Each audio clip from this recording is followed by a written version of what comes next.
Jason Shockley? Here. Okay, Jason. Andrew? Here. Yes. That's right. And Tanya Todd, she's on electronically. Present. Thank you. Cheryl Thomas. Cheryl's here. Hey, Cheryl. Margette told me she could not be here. There's a city council meeting tonight. She's getting ready for it. Sterling Wilder. Sterling, are you online? Okay. And the last one, I wanted to introduce Brian Little. Brian is our new center director for the Old Dominion Job Corps, and I'm pretty sure that the CLEO meeting next week will put him on our board next time. So we welcome you, and you can get your feet wet today by observing. Thank you. Okay. All right. I think I'd like to introduce Christian Miskovich, who is the new manager for the Lynchburg Dodge office. And as long as we're talking about everybody, I want to thank Dr. Jason Ferguson for being here today as well. And Shirley Johnson is here. She's with the Virginia Economic Development Partnership at the state level, and she has training grants. So Tim and I will be working very closely with Shirley. Did I miss anybody? Yeah, and can you state your name on the? What's your name? James Barth. James, you're James. You're our James. He's our staff. Yeah, he's the adult coordinator for the adult program. Jesse James with the mask on. Thanks for bearing with me. Nobody All caught. right, thank you very much, appreciate it. And again, great to see everyone. This is, really unusual, this sense of being able to get back together. It's great to see so many of you able to join us, and then again, so many that are online. We're definitely at our forum, so we can actually act on all the things that we have before us. So there's just a few really housekeeping things today. Introduce to you all to a couple things that are happening, update you on the things that are happening over at the Career Center. Maybe give Brian an opportunity to talk about the Old Dominion Job Corps, and then with the folks from the CBTC, I'm going to talk to us about that. So, a lot of things happening. Hopefully, this is a time where we can actually get together more often and not have these. We'll see. Certainly, the school system are having their issue. Got Bobby and John over there from the schools and the colleges struggling with all this. You got to do okay? Okay. All right. Great. So we'll get right on to the agenda. Let's just talk a little bit about the setup in regards to workforce development. So we have a few folks who are brand new. Most of you are been here around for a while, but you know that there were 17 different regions in the state. Now there are 14, so there were consolidation. But there are the regional boards and the state board. So I have had the opportunity to sit on the state board for the last 6 or 8 years, and the last 4 years to chair it. I just rolled off as the chair, so I'm the past chair for the state. But I did have the opportunity to go to National Governors Association back in late September. We'll just simply say that the problems that we are facing here in Lynchburg and surrounding counties and in Virginia are not unique. Everybody across the entire country are saying that they can't build jobs, dealing with COVID, of course, they're dealing with childcare, they're dealing with homelessness, they're dealing with, everything that we're dealing with, and no one has a good answer. So I think that the only way we can come up with a possible answer is to get together and bring a wide variety of folks from industry, folks from state, folks from economic development. We look forward to over the course of time. This is Tracy's first official meeting, so we look forward to her, getting up toes in the water and then finally fully submerged. And then she's got some ideas in regards to rejuvenating some of the committees. Hope that those who have agreed to serve as those committee chairs will remain so at least for the next 6 months to a year, and really reinvigorate those. So we'll be talking a little bit about that in the coming quarter. So certainly we want to make sure that we get you in and out. So I think that's all the things that I have to say. So turn over now to Tracy. Thank you. I'm going to start. This is the director's report, and our finance director announced that she's going to leave us in February or something like that. How long long have you been with us now, Julia? Well, Too long, because I've been around a while, and she was around way back then, and I was at Region 2000 partnerships, and we really don't know how we're gonna survive. We do have some interviews coming up, and she's gonna be a part of training the next person, because there's a lot to the whole Workforce Innovation Opportunity Act and all those, all the financials there, plus she, of course, supports Gary and his organization. So with that, let's talk about your report. okay, well, after I tell you what I did, and y'all be like, I'm glad she's leaving. At the end of last. What? At the end of Embezzled. last year, when we do the budget, we come up with an estimate, we don't know the full costs, by the time the budget is created. I'm talking from the busy Greenman white sheet, over in the far right-hand column. For QI 2020, I had initially thought that we would have about $490,000 to carry forward, but it really ended up being 419. So, it doesn't impact this year. My concern is next year. Last year we had a lot of money. COVID money, we had Wagner Pfizer, we had a lot of stuff. So going into 2022, we're going to have to take a close look at the budget. So I just put that out there for you to be aware of. As far as the expenses that have been incurred through August, I can't really think of anything that is out of the ordinary. You will look at the Workforce Center cost and see if there really aren't any costs. We have a convoluted, I will say that, convoluted cost allocation system for our partners, where the partners participate in the cost. So it's things like the copiers, use, some of these IT things. It's just a variety of different costs that affect the Workforce Center. And we are currently working on the allocation for this year. I am still waiting for some partners to class.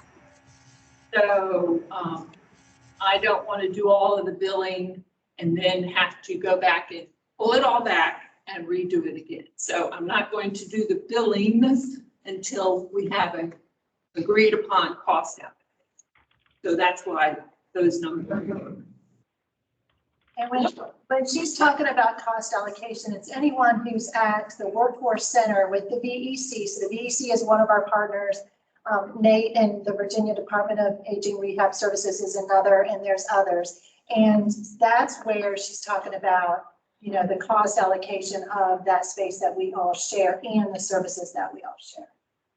So that's why those numbers are. I think the program costs are moving along as we probably expect them. So anyone have any particular questions? Well, the comment that I'll make, since she started with, great, Tracy's new and let's spring it on you. We don't have as much money as we thought. And that we are looking at ways that we can bring in some new revenues. And that could be forming a 501c3. It's something that my predecessor was wanting to do, but it did not happen yet. So we're looking at taking up where we left off there. That might open up some grant opportunities.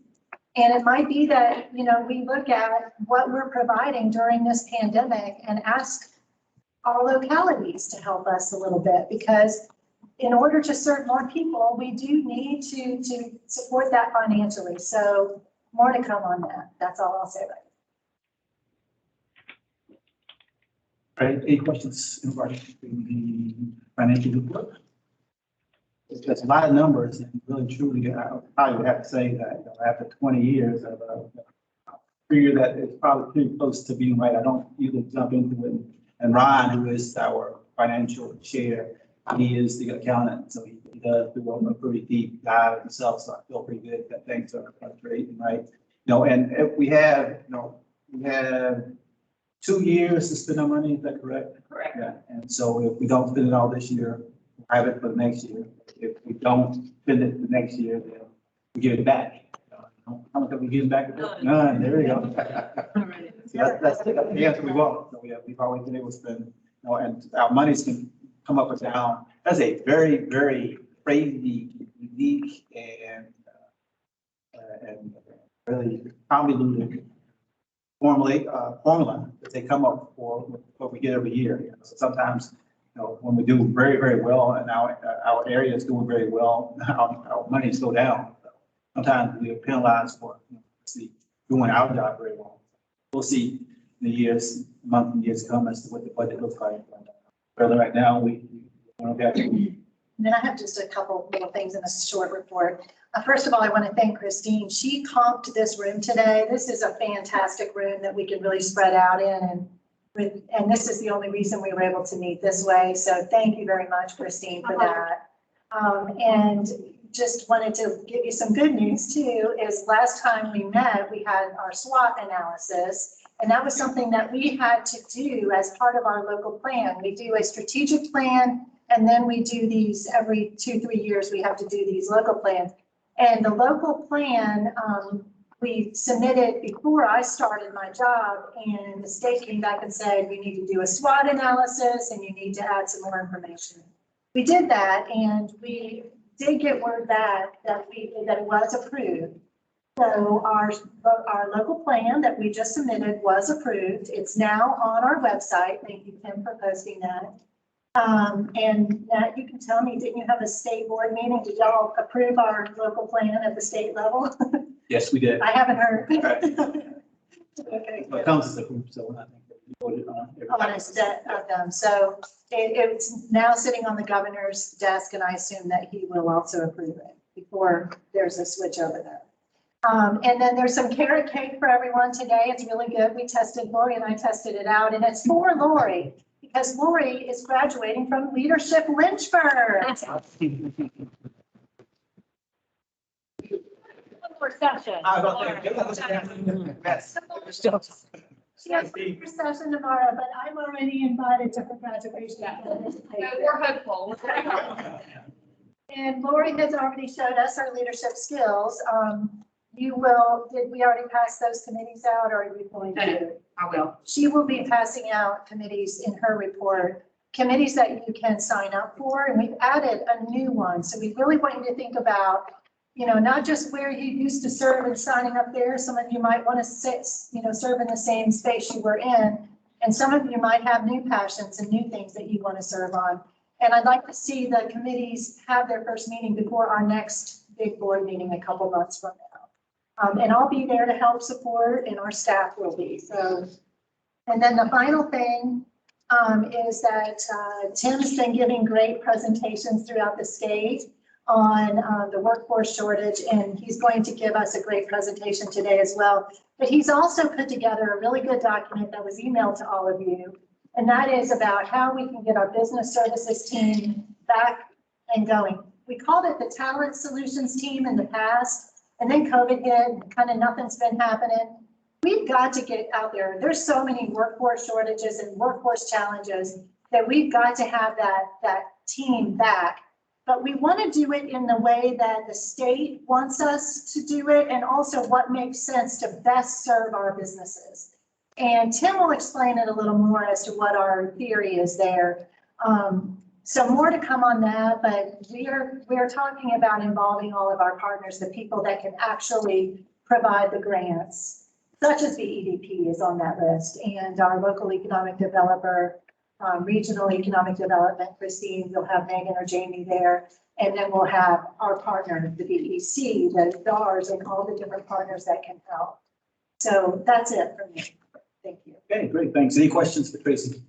She's officially been on board now 2 months. Since July 1, Okay. August, September, October, 3 months. Okay, so thank you very much, appreciate it. All right, we have a couple of presentations that we'll pass. I've heard this one a couple times, so it's always very informative. I learned something new every time. So we're going to ask Jason Ferguson, the CVCC, to come up and talk about CTE Academy. Thank Thanks, you, sir. Jason, for being here. Oh, absolutely. So thanks for having me. And a lot of you have heard this a couple of times, but for those that haven't, I think it's important. Let's see, how about landing somewhere here so they can see you, or he's going to fix it. There. Hey, there you go. That's the media man right there.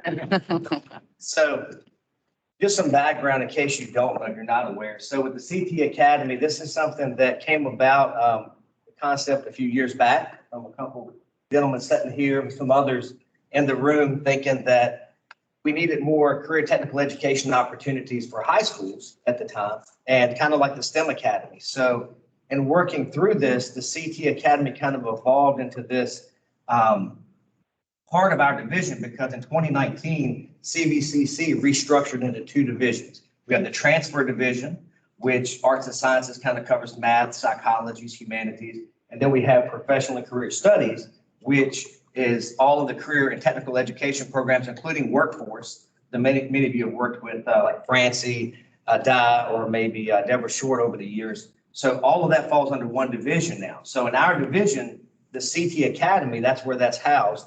And we kind of expanded it. So it has the dual enrollment component of it, but it also has, you know, traditional, non-traditional, underserved, underemployed. We want to serve everybody, but instead of just saying from maybe a business and industry to say, go take some classes at CVCC, we have the CT Academy. So we have the resources to help guide you and help get folks in there. So our first phase started this year, and it kind of coincided with the G3 initiative. And I think by now, most of you are familiar with that. Get a skill, get a job, get ahead. And so that funding mechanism. So we focused on those high demand areas of G3 to start off with. So whether it's IT, healthcare, advanced manufacturing, public safety, some of those areas like that to start these programs, because the concept was for the adult students, because G3 is not available to high school students. But for the adult students coming in, this would be a funding mechanism. And then also for the ones that are in high school dual enrolled, when they graduate, that gives them the ability to continue that education.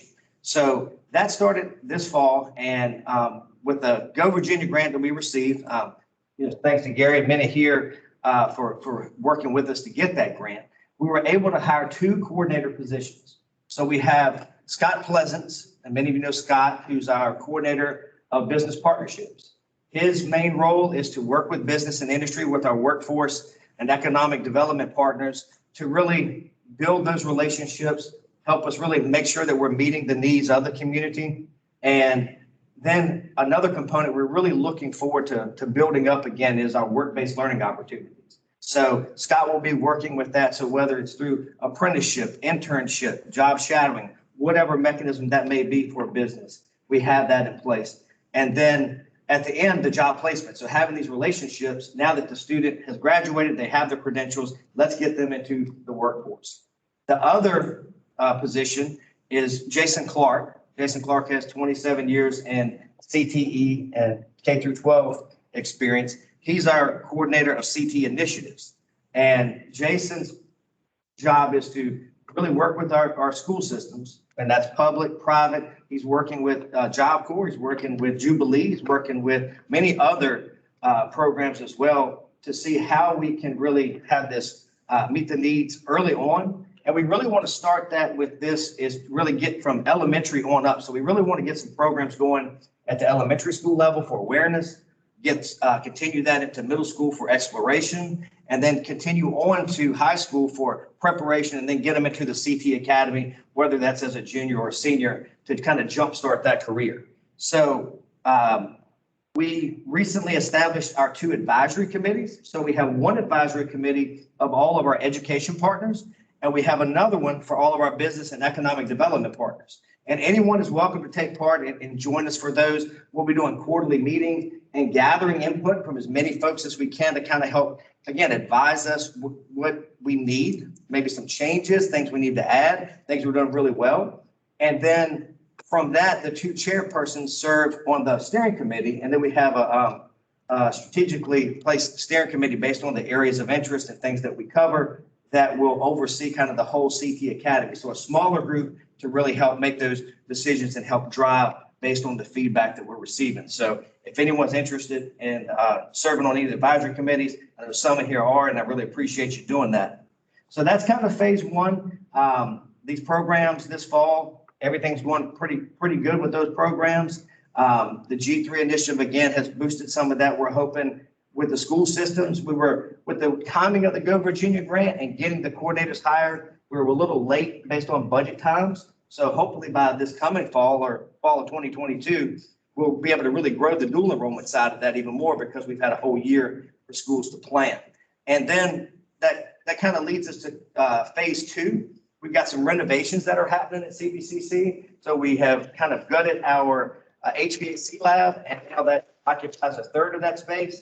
We'll have two other lab spaces that we can offer, like electrical, like 3 and 4 for like commercial and industry, where we're limited on space now. We'll have another area we can offer plumbing. It's being set up for backflow. So all of these type of things that we've wanted to offer, we have offered in partnership, we'll be able to offer on our campus. And we're also, COVID kind of delayed it a bit, but the Campbell building was set for renovations to become like a health sciences building. So we'll be doing some renovations there and building up our health sciences programs. We're adding on several programs with health sciences. So that's another area by next fall that we hope will be in place. And again, it's just been a matter of expanded relationships, really, working with you all, right? We got Old Dominion Job Corps back on campus. We have an active partnership. We have an active engagement and initiatives going on with them. We have Skills USA.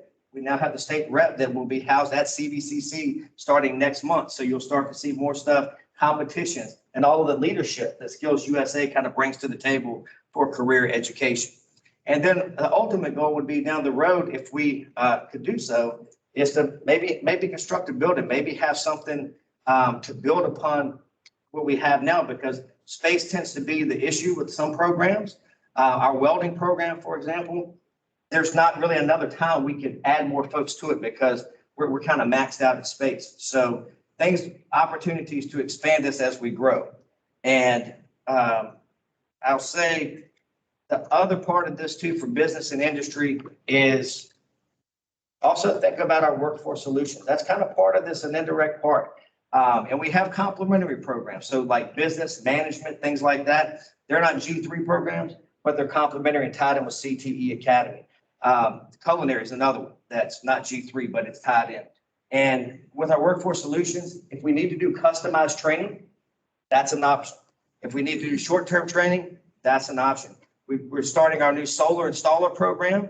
That'll be starting in about a month, 2-day class, entry level. It's OSHA 10. It gets the basics of solar installation, and then they can go back to those companies and get a job. So we're adding on programs like that, a little bit newer programs. And then as far as customization, what we're hearing, for example, from IT, a lot of folks say, well, the associate's degree you have is great, but we really need them to have CompTIA. We need them just to have Python, or we need them to have whatever that may be. So through Workforce, we can piece those together. We can do those type of things to be flexible to meet the needs of the community. So that's where we're at with the CT Academy. And if any of you have any questions, I'll be happy to answer.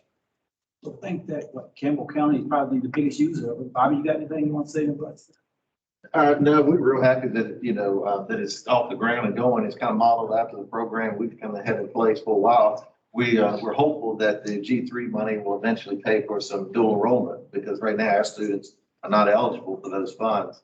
Where initially we thought they would be, but they pulled that money late in the session. So we're hoping going forward that we can get G3 funding for our dual enrollment students so we can send more. And we do have some internal efforts going on to maybe be able to help out with that. And you're right, Bobby, and kudos to Campbell County, because the dual enrollment component of the CT Academy, everything was mirrored because that program worked so well with you all over the years. So thank you for that. And we'll give kudos to Jason as well. I didn't want America, but the WSET Saturday afternoon show feature. Jason, he did a great job. So talking about this very item, good job, and if you want- Held in comparison to my counterpart. But I think they did great editing anyway. But great information about CTE and opportunities that are there at CVCC, and it's, what is it called? Thank you, thank you. Living in, all right. A great job, thank you very much. Thank you all. Questions? All right, thank you, Jason. Thanks. Thank you, Jason. And we appreciate being on your advisory and for you being on our advisory because we go hand in hand. Thank you. John, did you have any comment to add to that? No, I'll second the motion that you made. Bobby is the undisputed heavyweight champion. And most of the credit for the CTE Academy belongs to Bobby and his colleagues, the other superintendents, where they recognize that collaboration on the CTE front is far better than competition. And so it's an all-in effort on the part of CVCC and the local school divisions. I think we would all agree that one of the answers to the employment needs that all of us have is to create career pathways. And the CTE Academy is designed to be that bridge between K through 12 on the one hand and our employers on the other hand. So our overarching goal is just to create those structured pathways for those career pathways to meet the needs of our partners in business and industry. Thank you very much. All right, moving on, agenda. Where are all the workers? Where are all the workers now? Everything you want to know about workers? He's going to give a presentation tonight to the Bedford County Board of Supervisors and Economic Development Authority. So this is his practice session. A little different, a little bit different information that I am sharing with you all versus what they'll see. I did tailor their presentation to Bedford County specifically. But before I get into that, I just wanted very quickly to sort of go through some numbers, some information here in regards to what we've been doing as a workforce system. Now, these numbers relate to what we're doing collectively, collaboratively as workforce partners. Now, of course, our partners are the WIOA partners. So Title I, the Title I program, which is operated locally by Humankind under the Workforce Board, but also the Virginia Employment Commission. We've been trying to work a lot more closely with them, thanks to Renee Chalmers and Kimberly McIver locally for working with us. But we're trying to be more collaborative with them when it comes to business services that we provide. We also work very closely and collaborate with Department for Aging, Rehabilitative Services, Social Services, CVCC. I could go through the list. I think most of you know who we normally partner with, but lately we've been trying to respond to business requests, and we've been getting a lot of them from businesses who are needing assistance with hiring. And so we've had 30 unique businesses that we served since July 1. And by serve, I mean that we either went and met with them to kind of have a brainstorming session as to what we could do to maybe assist them with recruitment, or actually put something into play for them, like a job fair or some other type of recruitment activity, advertising their jobs on social media, getting their jobs listed in the Virginia Workforce Connection. That's something that we're trying to do more of. Every business that I meet with, I'm talking to them about the platform that the state operates, the Virginia Workforce Connection, which is a really great platform. I think everybody on the board probably is familiar with it, but if you're not, please make sure, especially if you are a business representative on the board, that you are listing your jobs on the Virginia Workforce Connection, because we have a team of people locally on the back end of this website who is working to match registered job seekers. And we have hundreds of them in the system right now who are looking for work that may have the skills that you are looking for the positions that you have open. Our team locally is working to make sure that those positions are filled with qualified people who are looking for work. So get your jobs listed there. If you have questions about that, want to know more about that, I would love to talk to you more about that and get you connected with Stacy Barber with the Virginia Employment Commission, who's sort of our local expert on that, and Gerald Murphy as well. They've got lots of information that they can share with you to get you registered in that system if you aren't already. But we're also working hard to offer job fairs. working with the Virginia Employment Commission, there have been 7 hiring events since July 1. We do have a couple planned that I'm including in that 7, I think, that are coming up here. But we've been trying to serve businesses with job fairs at our workforce center on Oddfellows Road. And then we also had a multi-employer event that we collaborated with Campbell County's Office of Economic Development on that served 8 different businesses that we're trying to recruit right now to fill their positions. And then we've also, one very important thing that we do, this is part of your budget with the Workforce Board. You have $25,000, as you'll note in Rosalie's report, set aside for existing worker training. And this is money that we can provide to businesses to support their training efforts, their upskilling efforts. If they have workers who need to learn a new skill, like they're already on the staff, but they want to move up into a new position, but they don't necessarily have the skills to do that and may need some training that the employer would have to pay for, we can provide some money to support that. And we've done that. Last year, we provided quite a bit of money. And this year so far, just since July 1, we have paid one business, as you'll note in Rosalie's report, almost $2,300. And then we have $14,000 that is committed but not yet paid. We have 2 different businesses that have come to us that are needing to train workers, that are planning to put their workers through training programs to upskill, and we'll be using that $14,000 to help pay for that. These people, with one of the businesses, I believe it's about 18 employees, 15 to 18, I can't remember off the top of my head, that will be earning industry recognized certifications through this training that we'll be supporting. And that business will be getting the maximum amount, which under your policy is $10,000 per business, $2,000 per worker. And then the other business, it's a manufacturer, a local manufacturer that's been around for a long time that is planning to install some new equipment and needs to send their workers off to learn how to use that equipment. So we'll be giving them some money to support that.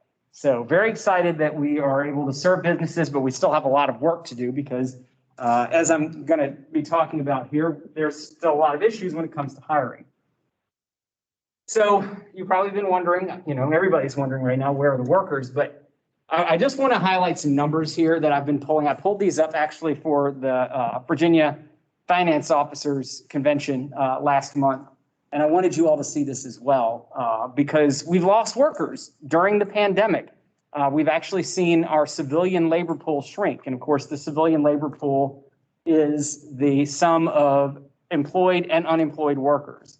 So in the Lynchburg MSA alone, since February of 2020 through August, which is the most recent numbers that we have available to us from the Bureau of Labor Statistics, we've lost over 7,600 workers from that number that we consider our civilian labor force. It dropped from almost 125,000 people down to 117,000. So we've got that going on. And this is statewide. Statewide, we're seeing this same issue of losing workers. That we've lost statewide almost 157,500 workers. So we've got that issue to deal with. And of course, that's just one of many problems going on. Now, I mentioned this during the July meeting or the June meeting, I believe. I know that early on this year, when we were really starting to pay attention to the hiring issues, the fact that all of our businesses were struggling to fill positions, there was a lot of talk about how the extended unemployment benefits that were available at the time might have been impacting that. So we've been trying to track that closely. We've been tracking this ever since the pandemic started. We wanted to see what the claims were on a weekly basis. And so this is what it looks like. This is what it has looked like since the beginning of the pandemic. We saw unemployment claims shoot up early on when businesses shut down, and then they almost as quickly came back down, not all the way back to where they were, but they came down and sort of plateaued, but then continued to decline through this summer. So of course, our peak number, the highest number that we saw during the pandemic was around 9,659 claims. And those claims were filed during the week of May 9th, 2020. Again, when all the businesses were closed, when we were kind of just getting our bearings with this pandemic. We started the pandemic very low with only 642 claims filed during the week of March 14th, 2020. Very historically low unemployment. But then it came back down. As you'll see, we kind of hit a low point for 2020 in December before things started coming back up again.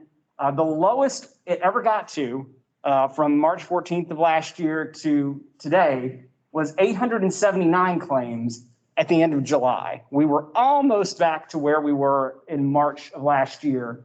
And then it started to go back up again a little bit.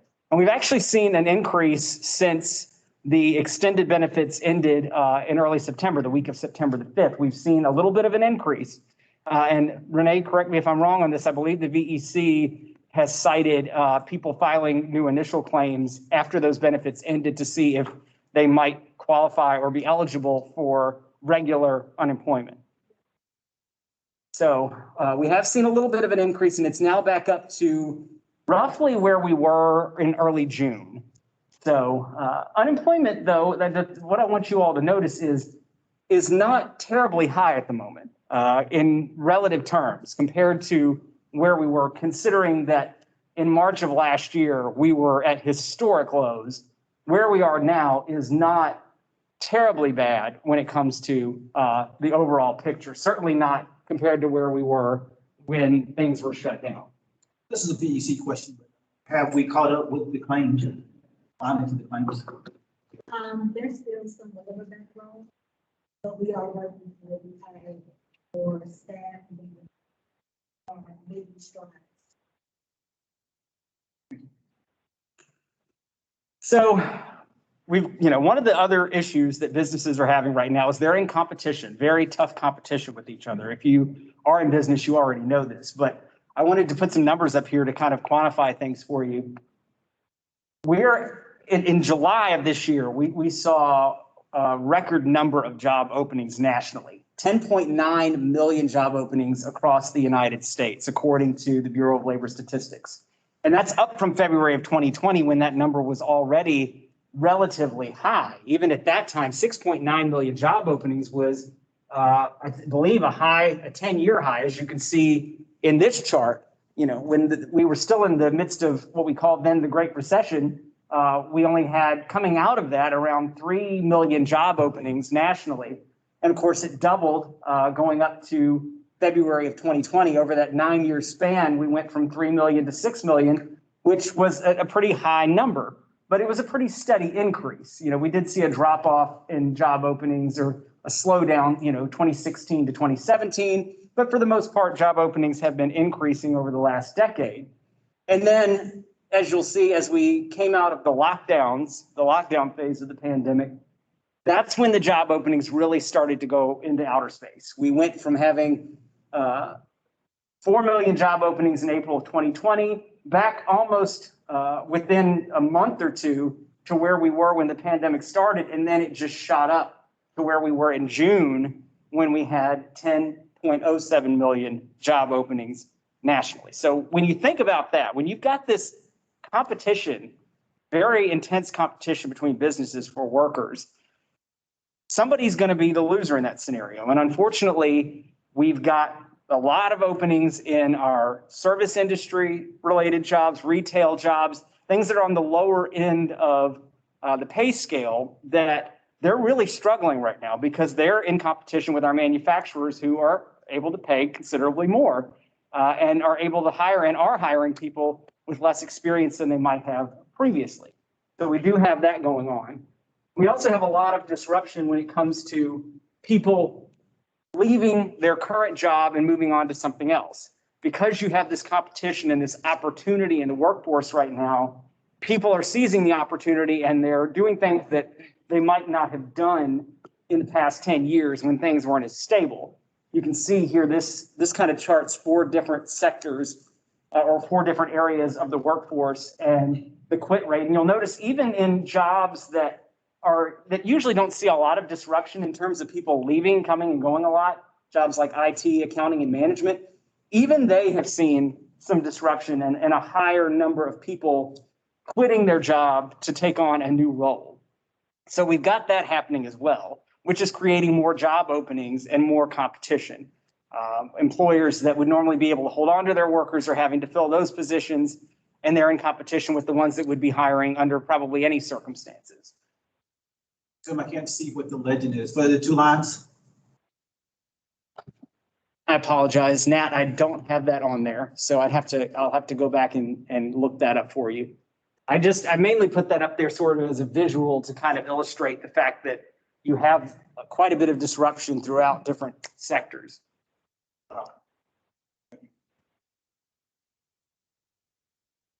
But here's the thing that we really need to start looking at, especially in our area, and that's retirements.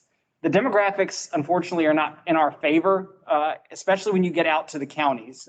The city tends to skew a little younger, but we have an aging workforce in our area, and we are seeing a lot of people that had worked longer than their peers in the past starting to retire. So I actually, I've mentioned this, I think, during the June meeting, but I wanted to actually pull up some data on this. And this, again, is coming from the Bureau of Labor Statistics, and it shows that there were 2 million more workers that retired than expected between February of 2020 and July of this year. I actually sat through a presentation the other day with Chmura Analytics where Chris Chmura mentioned that we saw about 3 years worth of retirements take place, 3 years in just the first couple of months of the pandemic last year. That's how fast baby boomers, people over 55, are leaving the workforce. And we are losing an enormous amount of institutional knowledge. People of that generation worked much longer than their parents' generation. And by staying in the workforce so long, we have really benefited from the experience that they have and the knowledge that they have, but they're leaving, and we unfortunately have a real skills gap that we're going to have to fill when it comes to our workers locally. We've got to get these younger workers trained to fill these positions that our older workers are vacating. So that's something that you'll really, as a board, want to be thinking about, how you might want to approach that and how we as the staff can carry out your vision for attacking that particular problem. And this is something that we can expect to see continue. I pulled up a survey from the Center for State and Local Government Excellence. They do an annual workforce survey just to kind of illustrate the problem a little bit or underscore it. But during the Great Recession, they polled workers, and at that time, 44% of people who were eligible to retire said that they were going to postpone their retirement. They planned to work longer. And only 12% of those eligible to retire at that time planned to stick around. It's now the opposite. The survey they conducted this year shows that 38% now are accelerating their retirement or plan to accelerate their retirement, those who responded to the survey, while only 2% are planning to postpone. So this is an issue that's going to impact our workforce locally. We've got a lot of people leaving and not nearly as many younger workers to fill their place, let alone young skilled workers. So certainly something that you as a board will want to be thinking about. Hey, Tim, it's Gary Campbell. Yes. I don't know if you had a chance to see it, but today I saw it come out in the Washington Post where August saw a record number of people leaving the workforce, 4.3 million. Did you happen to see that? I had not seen that, and I'd love it if you had a link to what you read, if you could send that to myself and Tracy. Yeah, it was on CSNBC, and then it was a Washington Post article. I'll get that over to you. Great, thank you. Yeah, so just wanted you all to see that data, what we're tracking. Tracy, Lori, Gina, and I are constantly trying to keep tabs on this, and we'll share any emerging trends that we find with you, but I'll entertain any questions that you have. This is all good information to take back to your companies and share in staff meetings and things like that. Thank you, Tim. Thank you. Tim, can you send that out to the board, your presentation? There's a question about that. Yes, so I actually have posted on our website, on the public documents section of our website, my presentation along with several other things that we have been talking about today that were made available in paper format for those who are here face to face. I'll put a link in the chat feature of the meeting here for those who are on Microsoft Teams so that they can access this as well. But if you want to look at this, it is linked here on our public documents section of the website. You'll just click on other public documents and it'll take you down there where it says October 12th, 2021 meeting. And the presentation that I just did is the fourth item down. It says VCW Central Region for WDB Board. Thank you, Tim. And all of the data is cited. You can actually see where my information is coming from. It's linked in the PowerPoint. Excellent. Great job. Appreciate that information. Certainly it's sobering. I don't know how we can convince folks who are on the verge of planning to retire, but certainly that's something that you have to take into consideration. Take up the road. Yeah. Thank you very much. Right there, right there. Okay, moving on now to approval of program changes. One of the things that we are empowered as a board to do is to really give the okay for the different training groups and allowing them to provide training to those people who are looking for work or. The interesting thing is that by us giving the okay, they have the authority to go across states. That's something that arbitrarily say is great and wonderful, and they can do it around here, but upon approval, they can actually get training anywhere in the state. So it's a pretty hefty story that we had. With that, you have Lori to take us through. So we do have several actionable items that are up for a vote.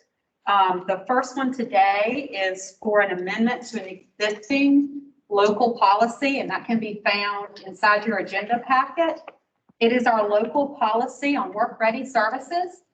So in addition to the funds that we have, which are available to our participants for training, we have an additional $2,500 per program year per participant, which can be used for supportive services, which many of you may be familiar with, such things as transportation assistant, uniforms, shoes, equipment, certification fees. Through reaching out, so this is just an amendment to the existing policy, but through reaching out with our Humankind Title I staff, we realized that there was an additional need under the transportation allowance there. Of course, transportation continues to remain a real issue for our participants. So based upon the recommendation and the need that we have witnessed through our Title I Youth, Adult, and Dislocated programs, we have amended this policy and are recommending that out of that $2,500 supportive services, now that we make available to our participants driver training schools. So any driver training that is DMV approved for their basic license, which would enable them to get to training and or anything. Any questions? Anyone see the policy? I don't need to take that amendment up for a vote. So just clarification. So in regards to the amount of money that a person coming to you to ask, say, I want this training, what is that limit? Supportive services, 2,500 per program year for 2 years, so total 5. So it'd be 25 plus 25? Yeah.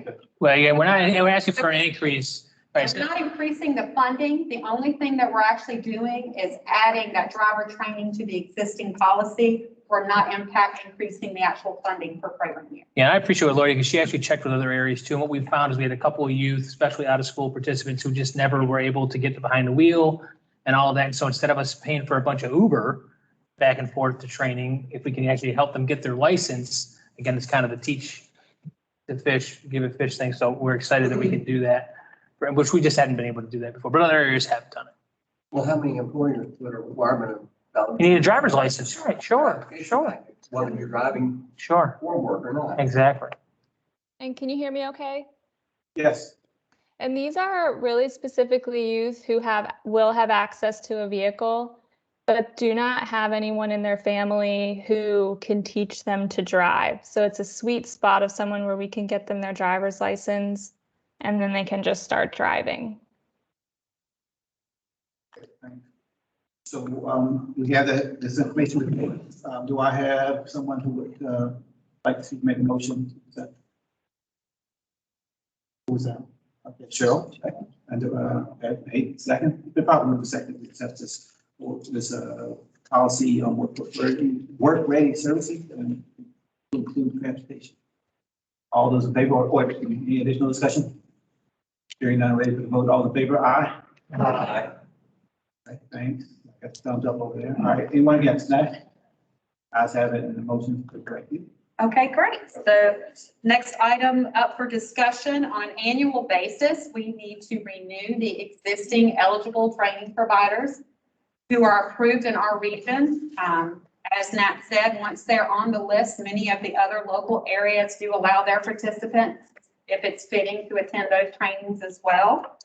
So for those of you who are new, every year, in addition, the first time they have to fill out a rather lengthy application based upon all the requirements of the program, the cost, specifics about the actual training itself.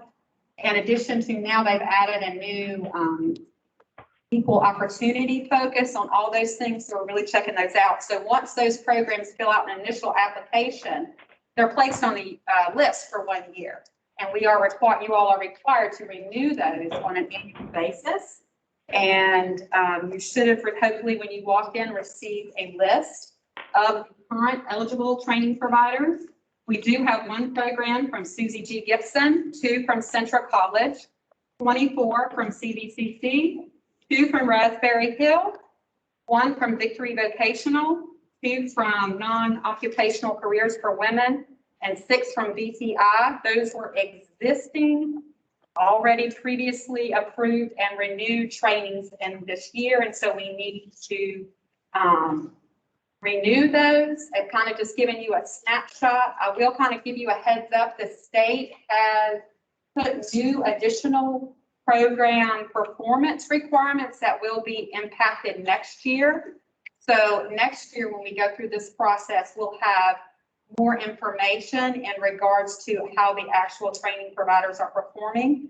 They did have somewhat for a couple of years sort of a lapse, like if you can provide it, but that's all going to change next year. So next year, when we go through this process, we will actually have more information where we can look at the completion rates and the credentialing rates and even employment. In the past, we have kind of just done this as a once and done. So I don't know if you want to proceed with that way. Now, did anyone have any questions in regards to the specific programs? I have one question. Page 7, under Victory Vocational Institute. Yeah. They did not answer the question, does the training lead to a recognized industry credential? Are you all okay with that? I think that's an error on my part. It does. It does. So that is a yes? Yeah. Okay. Good call. Yeah, they would not be on the list if they did not, so. Certainly aware that some of the conversations that are happening at state level are, we want to make sure that these folks who are a part of this, whether at regional or at state level, are having results that make it meaningful and aren't so expensive and so on and so forth. So we go and have data, additional data. This is what we have right now. To explain, I think, very well. I have a motion to action into motion into action in regards to Bobby. Thank you. Do we have a second? Okay, Cheryl, second. Been properly moved in a second that we accept the that already in place, renew them for another year. Yes, sir. There's no questions or discussion. Hearing none, ready for the vote. All those in favor? Aye. Thank you. Anyone against? Nah. All right, I've had it. Thank you very much. Right. Yes, and we actually have one new program up for first time, and this is a fast forward hybrid nurse aid program from Central Virginia Community College. You can find that application in your agenda packet as well. You want to take a quick look at that. It is 130 hours in the classroom. And we've worked very closely with CVCC and have had really good luck with their programs, and they work very well with us. So if you all have any questions about that application, we certainly have a couple of people that could answer those questions for us. It's an entry level to a career pathway. May not be the highest salary, but it'll get them to the next highest salary after they achieve that. It's all about those career pathways. You know, that in years past, the question was that what CNA will make you $9,000 or $10,000 an hour, until now look for a way. But, you know, you can't get to be a nurse in some circumstances without going through this pathway. Make it really good. Process what we provide for. I'll entertain a motion. Okay, Cheryl, thank you. Do a second. Yes, Cheryl. All right, great, thanks. You've got motion second. Ready for the vote? All in favor? Aye. Aye. One against. 7. Would you please let the record show that I abstained? Thank you. All right. We can do that. Is that it, Lori? No, got one more. One more. One more. As Tracy mentioned, we are, now that we're settling into meetings again and revitalizing the board, we want to look at reestablishing our standing committee. Within this board, it is a vital part of making sure we are a fully high functional board, and we do value your expertise.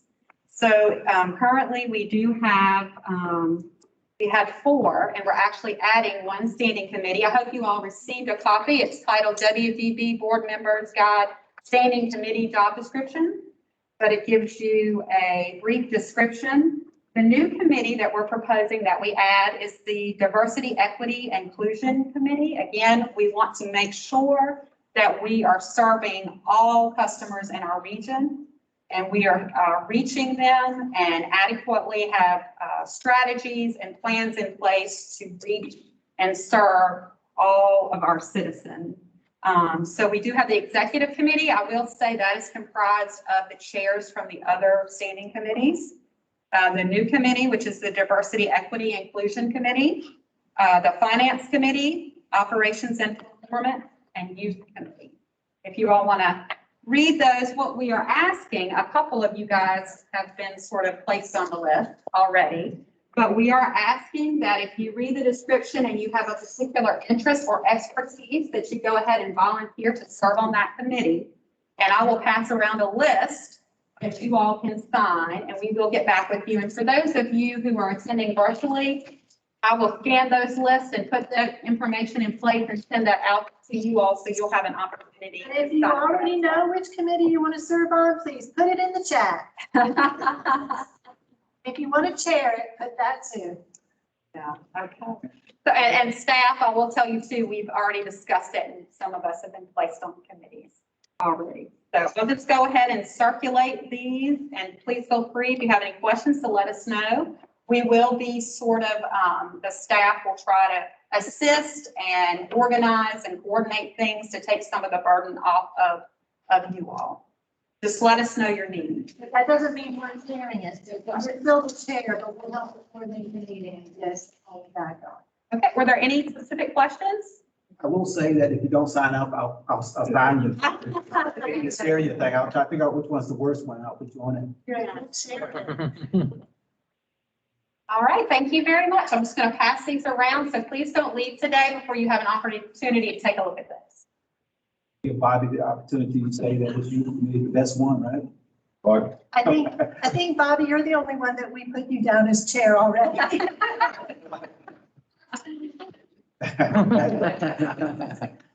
Right, so thank you very much, Laura. Thank you. Were there any questions? All right, great job. Thank you very much. All right, moving on now to program updates and yeah.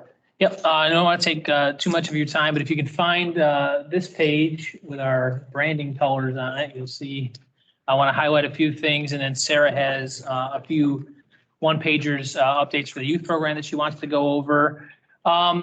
Nothing surprising here. We'll start on page 1, which is the adult dislocated worker. I want to make sure everybody's clear.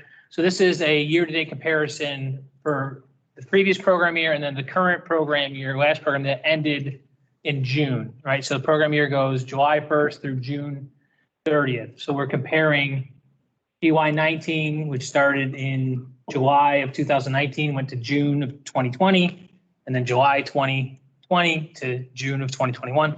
So, and I'll also talk about the first quarter of this program year, but this is really the first full meeting we've been able to have to report on all the last year-to-date stuff. This gives us a picture of before COVID and after. Yeah, well, kind of really, yeah, right, true, because it's what started, July of 2019, and so then, COVID hit hard in March of 2020.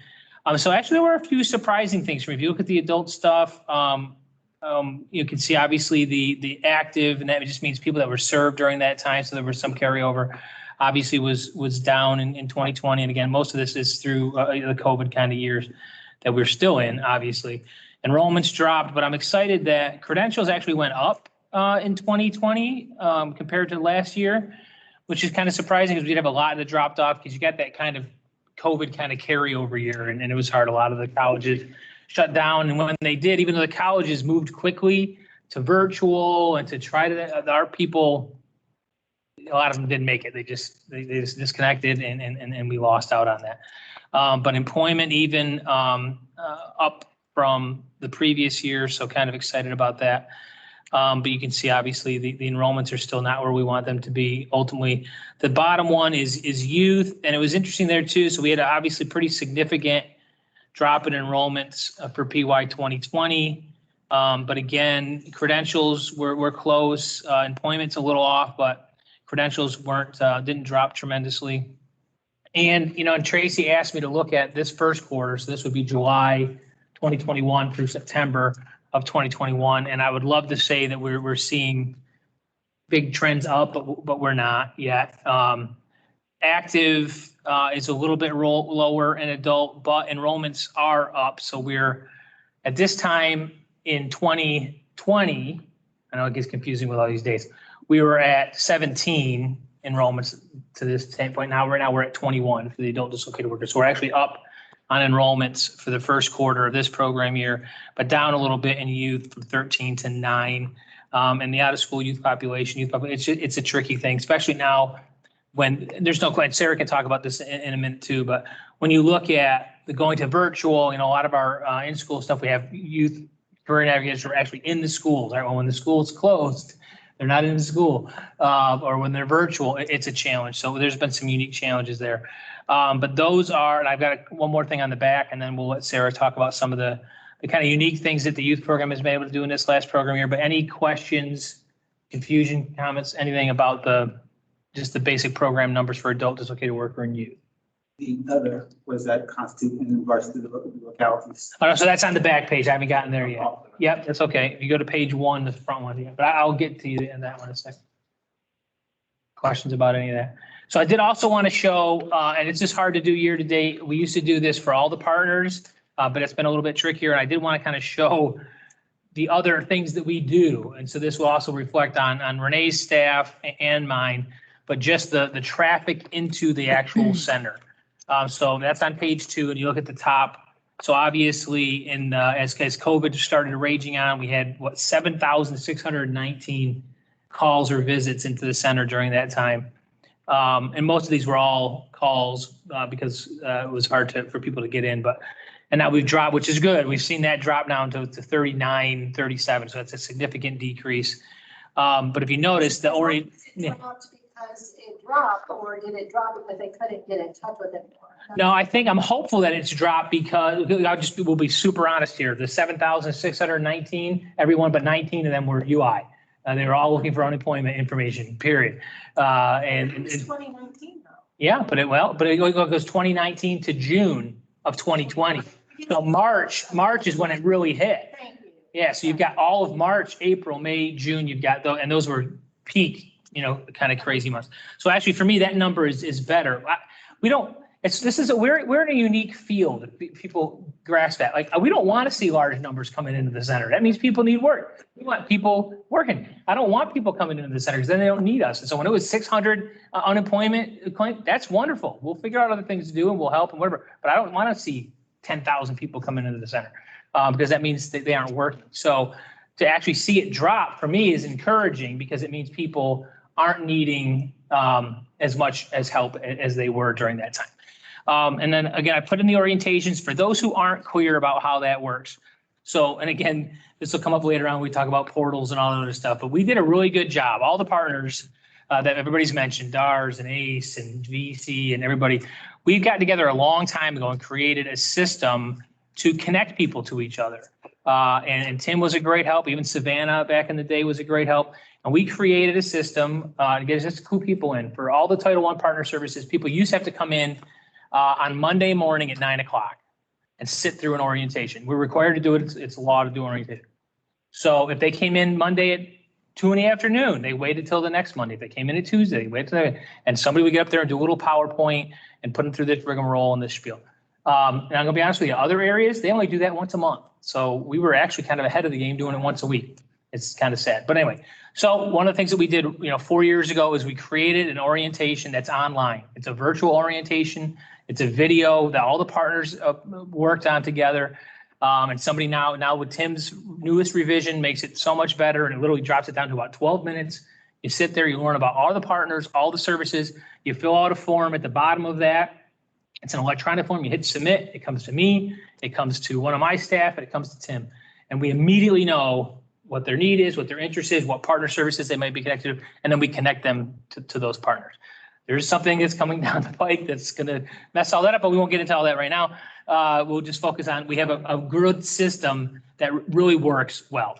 And so that's when I say orientations, and why I bring it out here is it's important to know that of all those contacts and the referrals that you guys and all that stuff have fallen into that. So we had 528 referrals, initial assessments that were completed, people who were interested in all of our partner services.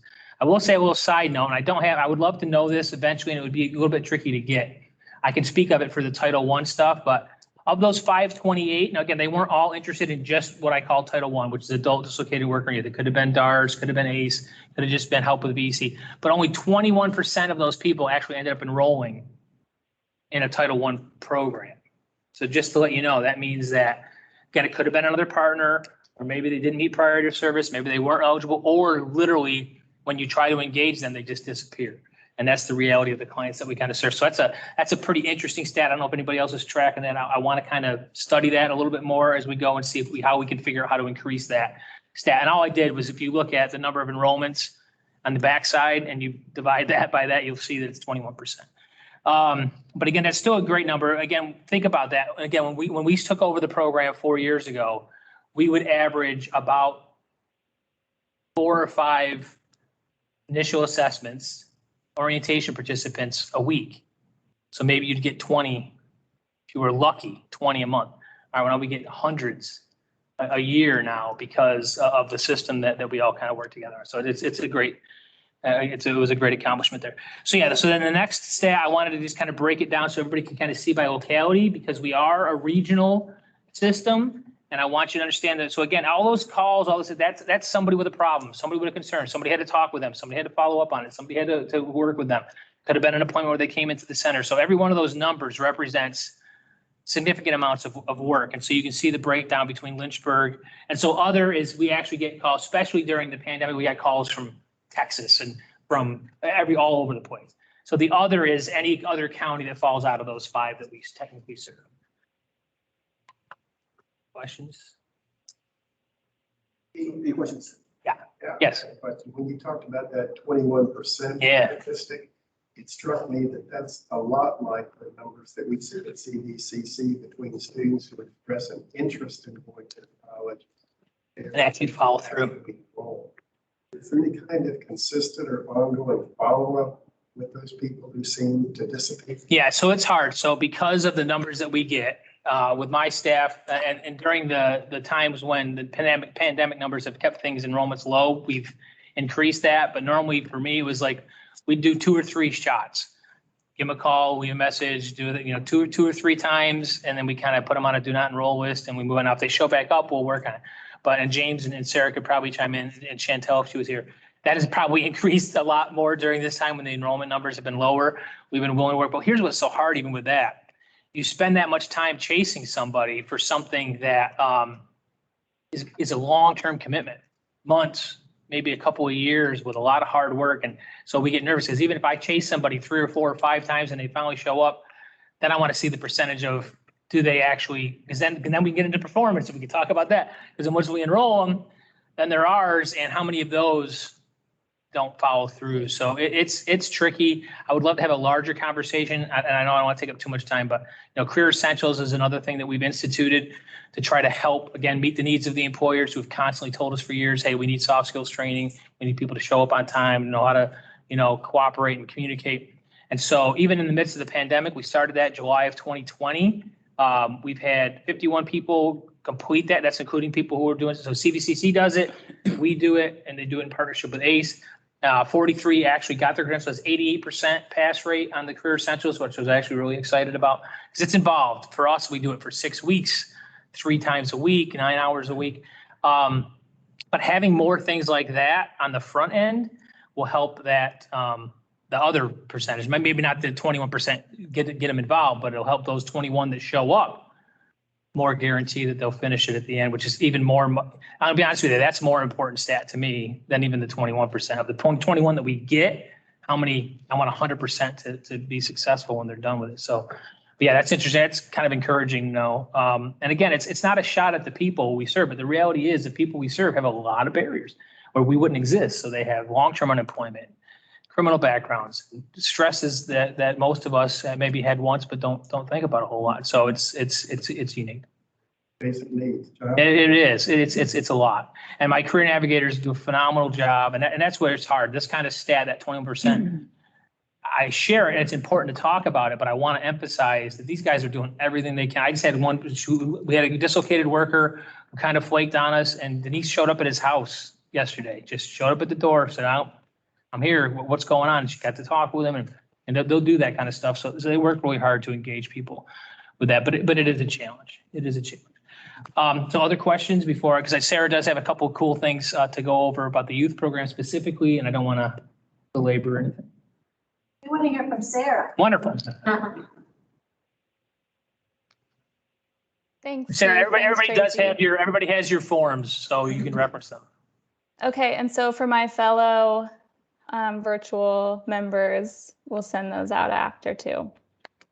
So I'm not using any of them as a guide for what I'm sharing. I think that would take a little bit too long, but I did want to give you a couple things. This is something I wanted to do probably from the first board meeting I ever came into, because, well, I love to tell stories, share, things that go on behind the scenes. So I collaborated with Tim, which, isn't he awesome? Oh my gosh, Tim, you're the best. I can't see you. I don't know where you are, but I'm really thankful for you.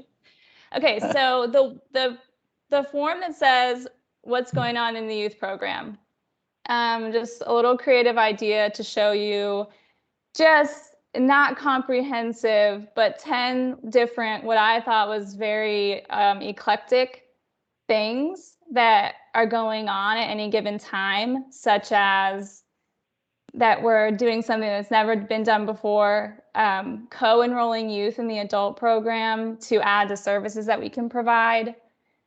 We've launched different programs to help our youth explore very, very deeply, who am I? What am I good at? How does this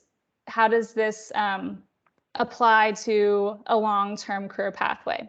So I just wanted to give that to you, something to take home. And then one of our biggest updates is and you can pull up the Career Mentor flyer for that, with the launch September 1st which I think that's a Monday, beginning of September, with the launch of our career mentoring service, we have now fulfilled all 14 program elements that we are required to deliver, or have a very strong referral that we can make for youth.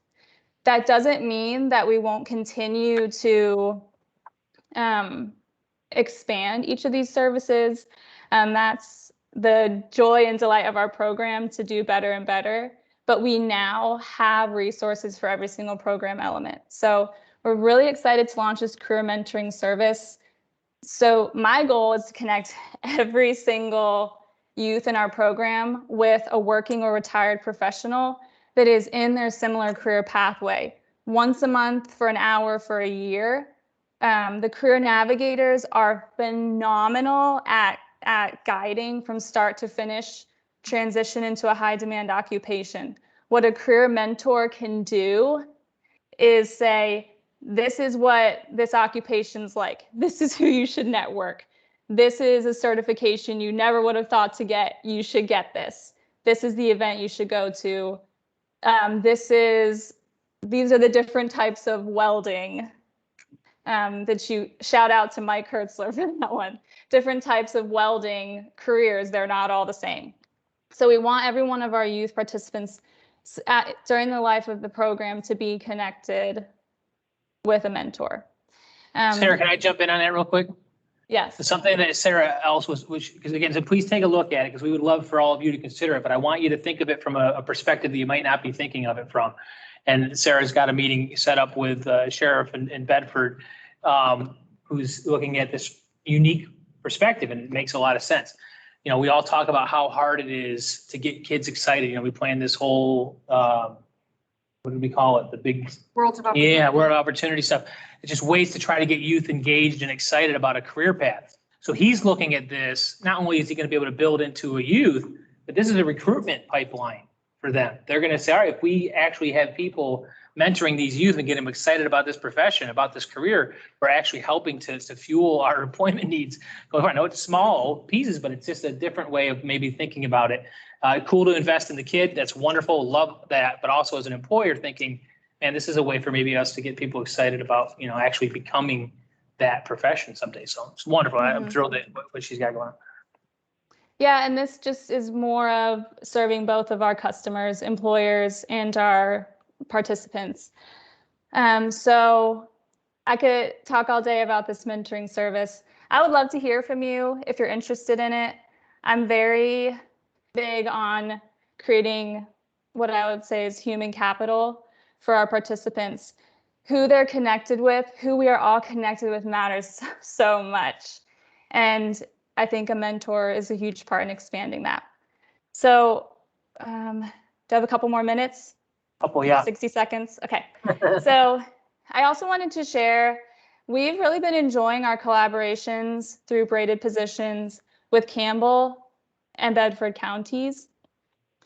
And something that we did early in this year, particularly in Campbell County, is our Campbell County Career Navigator, Jordan Johnson, and myself joined all 4 principal cohorts right at the beginning of the school year to assess who in the senior groups are already at risk of dropping out or just need extra help. It was really cool right at the beginning of the year to get an eye on who needs support. So, and some similar things are happening in Bedford. So when you look at differences in enrollment last year, same quarter versus this, a big part of it is that we've adjusted who and when we enroll people.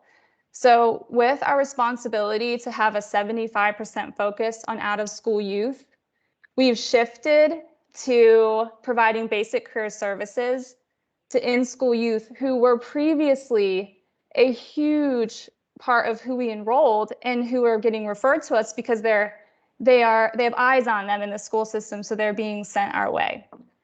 So what we're doing now is serving about 40 youth just in the beginning of the school year. That can increase with basic career services. There's a little plug for that on your sheet, but I'm happy to send out a menu of what those are, everywhere from resume prep, soft skills training, job search, career planning. So we're doing that in the schools, providing services. And we've talked to principals of doing a sort of a baton handoff where we get to help, especially seniors, create plans that are in GED, in truancy, at risk of dropping out, or just going to need additional support so that as they get to the end of the school year, they're so connected with us. We just do a seamless handoff They enroll in our program and we can pay for training, supportive services. Now, thanks to you, getting their driver's license and so on and so forth. So that's one of the things that's special this year and so possible because we can be back in schools and students are in schools. So a million things I'd love to share with you. I would love to connect with any of you for just day in the life of a youth program. But I think I'll pause there for questions. Sarah, real quick, how much time, if someone wants to sign up to be a mentor, should they expect to spend with the youth? With a youth. Okay, that's 1 hour session once a month, 12 months. Okay. And it'll take. And now to Sarah's credit too, though, we've been really thorough on this. We've worked on it. She actually did a focus group to whittle it down. There is some onboarding, some training, maybe a couple hours of reading through some manuals and meeting with her and doing a background check. Under an hour. Yeah, we've got it down under an hour. So other than that, literally you're talking 12 hours plus maybe a little prep and a little whatever, but that's all it is. Is that virtual or in person? It could be either. I would like to be able to connect someone with a mentor that's the right fit for them. So if we have transportation issues and we're looking at people in different parts of the county, I'd like to find ways for that not to be a hindrance, and virtual is one of those. And part of the things that we've put into, if they're a minor, there's going to be a career navigator or the parent present in that session virtually or in person. And again, with what's removing a lot of the concerns that come up with mentoring programs, they're not outside getting, going to get ice cream or this, it's just, it's there in the office, virtual, whatever. And so we put a lot of those safeguards in place. Andy, do you have a comment? Because you're working with the youth program in Bedford County. Just anything you want to say about it? I think that Sarah hit the nail on the head when she said human capital. Yeah. That's really the piece that we're missing. Yeah, I'm very pushy in the beginning, or at least vocal about, I want you to share your network with your mentee. Take some time, maybe that's at the end of the year, but I want connections to be made through this. Sarah, I'll get with you pretty soon too. I can't speak a whole lot about this right now, but our agency just received a $9.5 million grant for some workforce programs that we want to develop over the next 5 years. And one component of that is developing universally accessible virtual job readiness trainings, job clubs, and some that are specific to municipal, state, and federal government employment. And so that's something that we will be bringing in all workforce partners as we develop those things. But specifically, I could work with you on some of the youth mentoring, job club type stuff. Okay, that's incredible. Thank you. On top of that, so DARS as well as the youth here, I want to make sure that we are collaborating with groups that are doing similar things. So one is Iron Lives. I know we've had some initial contact with them, but I want to make sure that we are certainly working with them in parts that they are in Amherst and Jefferson Forest and a couple of the middle schools here in the city. So I know that they are doing some similar things. So if we can piggyback, that'll be great. And I think Aaron Smith is the current director there. Yes. I actually collaborated with him to develop the training and onboarding process. And so we're connected in just where there's an overlap, where their strengths are and where our strengths are. So I love working with Iron Lives. Certainly, working with them as well. Oh yeah, that bringing everybody. Make light work. Right. Anything else from you, Sarah, or Ethan? Or James? With a dog? All right, let me give Brian a few moments with Old Dominion Job Corps if you want to say anything. Sure. All right. Those of you I have not met, my name is Brian Little.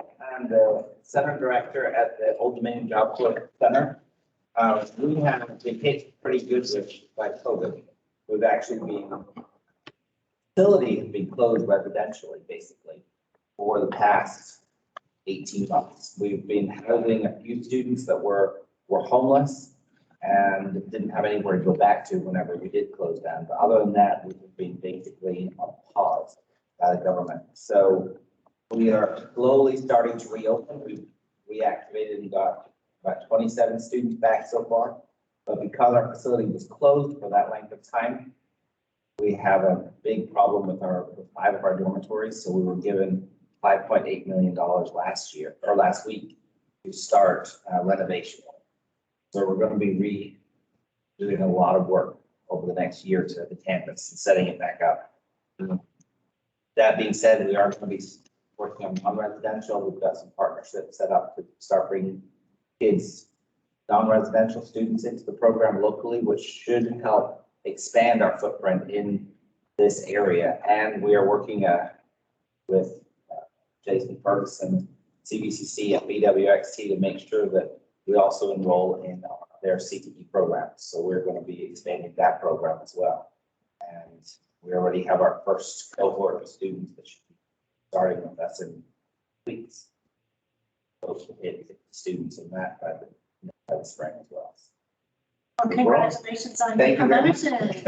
And we'll see you as a voting member very soon. Yes. Thank you. So I'm enjoying it. I've been part of Old Dominion for 20 years. So I've been there for a while. It's not known around the area as much that should. We're pushing to make sure that we get involved locally a lot. Thank you so much. Brian, thank you very much. Appreciate it.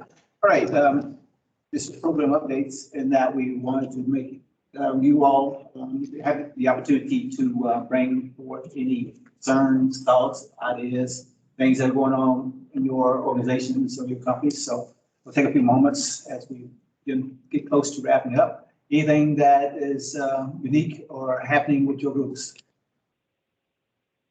Well, I'll just like to, I'll try to do this though. We are looking in Bedford at starting employee resource network.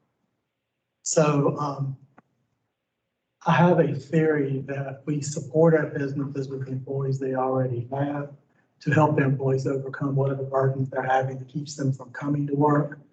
That would be an easier thing to fix than actually getting people into the doors to work. So I've got 2 employers in Bedford. Very excited about that process, and it's DSS. I'm willing to put some of my staff in there to see. So Lori and I have seen this in another state, and I've been excited about it for years. So I just think we've got to find a way to support the employees we have who are struggling with issues outside of work. Great, thanks. Anyone else?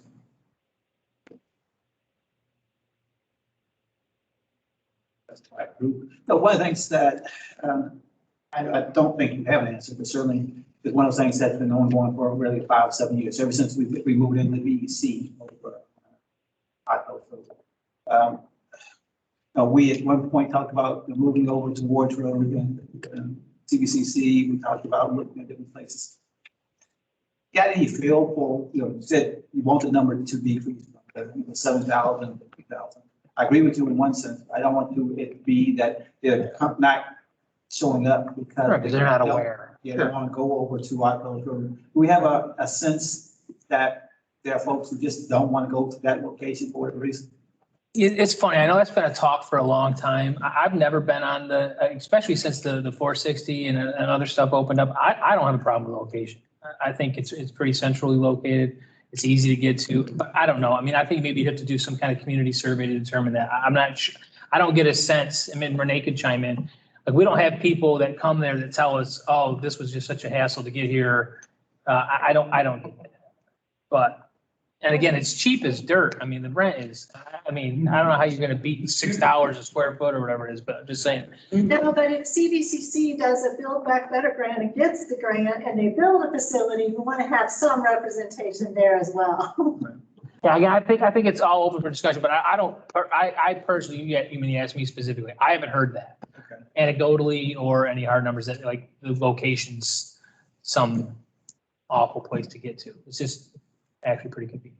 Satellite offices are always good at libraries, at community college, everywhere you can be, at the mall, take them anywhere. So I think that's one of the things, certainly when Ben was here, he emphasized being at the library. I think that's important.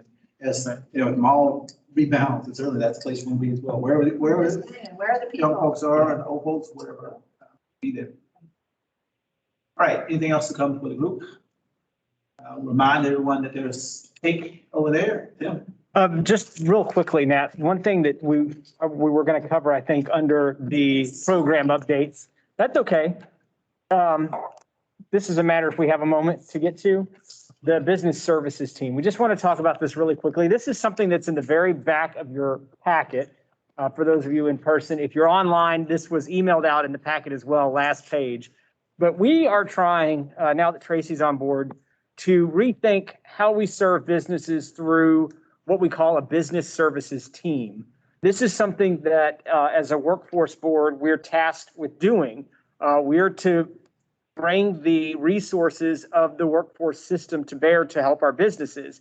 And we do that in a variety of ways, but in a lot of other regions, and even in our own region, we've tried to do that through a business services team. Now, you probably have heard us use the term talent solutions team to refer to what we've done in the past when it comes to serving businesses. And for those of you who've been on the board for a while, you'll know that the talent solutions team was an effort to highlight or give businesses an opportunity to talk about some of the issues that they're facing. And it was done on a bi-monthly basis. And there were more than 30 people who were asked to attend these meetings. The meetings, from what I gather, because most of the meetings, I think we only had one meeting after I came on the staff 18 months ago. But most of the meetings that took place prior to me coming on board were informational in nature, rather than actionable. The businesses came in, and usually there was more than one business, sometimes two or three. I've heard that there was a meeting for the printing industry that was held, and you had multiple employers there at one time. But in other regions, that's not the way this type of thing is conducted. The other regions look at it as a service to the businesses that come to us needing help, and it's considered confidential. It's something that's done confidentially so that the business feels comfortable talking openly about the challenges that they're having and is candid with those of us that are on the team so that the team can put their heads together, because the business services team is, in most regions, is made up of people with quite a bit of experience when it comes to serving businesses, and they can kind of think through, brainstorm, and collaborate on ways to serve the business and help solve whatever issue they might be having, whether it's trouble, recruiting for entry-level jobs, or holding on to people that are leaving the company, or just maybe looking at wages to see if they're competitive for their industry within the area. There's a lot of things that can be done, but the business isn't going to be candid with us if they're in the room with their competitors. At least that's our thought, and that's the advice we've been given by other people who do my job in other regions. So I've sat in on a business services team meeting in the Shenandoah Valley to see how they do things. I've talked to some others in the New River Valley about how they do this, and also in the Roanoke area. And we've come up with a proposal for how we would like to conduct our business services team going forward. And what we would like to do is meet roughly once a month, if we can, to serve a specific business, one individual business who's come to us with a unique need. And we will bring together the partners that I've listed here. And you'll notice that we have people that we consider partners in the workforce system that maybe aren't necessarily represented here. The ones that are on this list are ones that I feel would be able to provide the most information and the most advice, counsel to these businesses, to give them something that they can take and really do something with. We want to be a resource for our businesses. We want anybody that works with businesses like Christine and the Business Alliance, we want them to feel like they can send businesses to us to so that we can be a tool in their toolkit to serve businesses, and also with our education partners as well. But the team would be made up of the executive staff, so Tracy and myself, the VEC, the Department for Aging and Rehabilitative Services. We'd have a representative there, either perhaps Nate or Christian. ACE would be represented, Department of Labor and Industry, because we do want to try and promote apprenticeships as an opportunity for recruitment. We want the Old Dominion Job Corps Center to be involved, the Title I program operated by Keith, CVCC. We'd like to have a representative from CVCC involved, and then from economic development at the local, regional, and state level. So if a business is in Bedford County, for instance, we would invite Pam Bailey, who is the new Director of Economic Development in Bedford County, to join us. If it's in Lynchburg City, we would invite Margette Upsher's office, someone from her office to come. But we would usually always try to get Christine's office, the Lynchburg Regional Business Alliance, involved, and then Shirley Dotson's office, the Virginia Economic Development Partnership, involved as well, so that we can hopefully, possibly tap into some of the incentives and other resources that are available for businesses at the state level, if that is something that needs to be tapped into. Reason too is that coming from the economic development world, I know they have a list of businesses that they're trying to do business retention visits with. And why not kill two birds with one stone when there is a business that has a challenge? They can check that off their list that they've also done that business retention visit at the same time we're doing That was going to be my comment, because like you said, BEDP already has a list that they target. I mean, Jamie in our office has already gone with BEDP on, I think, 50 visits this year. Right. And it involves BEDP and the local economic developer. And then anything that comes out of, and those are confidential, but anything that they want assistance with, if it's workforce related or educational related, Jamie or whoever on that visit refers that out to the appropriate partners. So I would just say making sure it was coordinated and not duplicative with what the state's already doing or the local economic development office. I mean, we get pulled into those, but it's really the local economic developer and BEDP that have that, I'd say, hit list, target list of all their basically larger industries that they meet with in each of those localities. So I would just say coordinating that and making sure those aren't. And it's going to be on a case by case, and we're going to use our best judgment of how each one is done. But the idea was that it would not be. Yeah.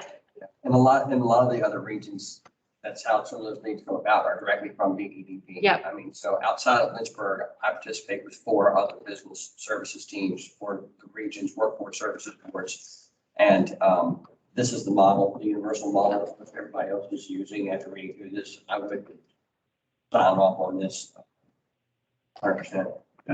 So you don't have on here LNCAG, at least why they are on here? So LNCAG is, one of many community organizations that certainly provides a lot of benefit to job seekers and individuals that are needing assistance in the community. We tried to focus on our WIOA partners who provide employment services first. So the ones you see represented on there are what we consider some of our mandated partners that are already providing employment services for businesses that we thought could come to the table with some good information for our businesses that would be struggling. But it could be that we refer them to LNCAG, and we might even pull in that into a specific business that was fitting for. And there will be other partners like LNCAG that we will pull in too that are similar in that part, external, outside of this group, but still our partners that we pull in. And I would just say, as Director of Social Services, if you had one in Bedford, I would love to be there. About 30 to 40% of SNAP recipients are employed. And people always call me to help them find employees. And I know why the employees are struggling. So I'd be happy to help. That's great, Andy, and I appreciate that. And Nat, to your point, I think, we want to keep the group smaller just because, with the confidential nature of what we're dealing with, we don't want to have too many people there. But at the same time, I think certainly with your feedback and guidance, we would welcome the voices of others who, again, could help us be actionable and do things that, will benefit the businesses as opposed to just being a forum because I feel like in the past, it's been a place where a lot of things have been said, but not a lot has come out of it. Not a lot has been done. And we want to be something that is providing proven benefit to the businesses that's actionable and not duplicative. We want to get referrals from our economic development partners for this. If they encounter a business that's facing a unique situation, we want them to say, oh, you know what? The workforce boards, or the workforce systems business services team is the outlet for getting this solved. Okay, great. So, see, what kind of action are we looking for here? We just want to get sort of a general agreement that this is direction on go. You would like a motion to accept this as a concept, or? I think, yes, certainly we were looking for your feedback and guidance as to whether we should move forward, if we're on the right track, if this is what you all would like to see us do. As a motion to implement this and to begin to try it out. That's a motion. Okay. Moved. And second. Any additional discussion? Certainly, I think that it sounds like a good idea. Certainly something that want to utilize our folks and give everybody an opportunity. So. Two things to expand on what Tim was saying. Typically what's done at the end of these is there's the convener puts together a short report that goes back to the employer that presented. It lists all the different partners that were present and the services they provide. So that person can say, here's what we'd like to have and we'll reach out to them directly. And then also as far as the other two, it helps to solidify like the single point of contact concept. And then all of the primary members of a business services team can be a single point of contact for any business that then connects them with the business services team as a whole to convene one of these meetings for them. So if we have anyone that wants to, if you're working in a business and you have a need for retraining, training, solving any issues related to workforce and you want to try us out, you can be our pilot. So let us know. One quick thing related to that we had one of these a while ago. So pre-Tim, and it was outdated now, but when we had the talent solutions team, we had some sort of Navigrid that had all the workforce service providers or anybody that, if you had a workforce issue, who to go to for what. And I think we need to resurrect that as we start these visits so that even if those that aren't in the room, if there's a need, that's a leave behind, or it's something that's on our website too. Just a simple Navigrid of everyone who you partner with or that touches workforce and a one-liner of what they do in their website so that any of us can pull that off the website and send it to whoever we're talking to that has a need. Just, Tim, in all your spare time. Maybe we work on the I'll Navigrid. help you with that. And there's a template for that that's already set up. Yeah. It's going to be emailed and people just put in, here's the name, here's the phone number. Yeah. Contact person, and here are the, bullet points of the basic services that you Yes. provide with relation to business services and workforce development. And I just want to thank Tim for doing all this research, talking to all these people, even going into the Shenandoah Valley and learning how they do it. Thank you so much for your research. Let's not forget that motion on the table. All those in favor, aye. Aye. One against. Ayes have it. Thank you. All right, anything else? I appreciate it. Don't forget the carrot cake and wish Lori congratulations. Congratulations, Lori. I remember. I go, I have a Thank y'all.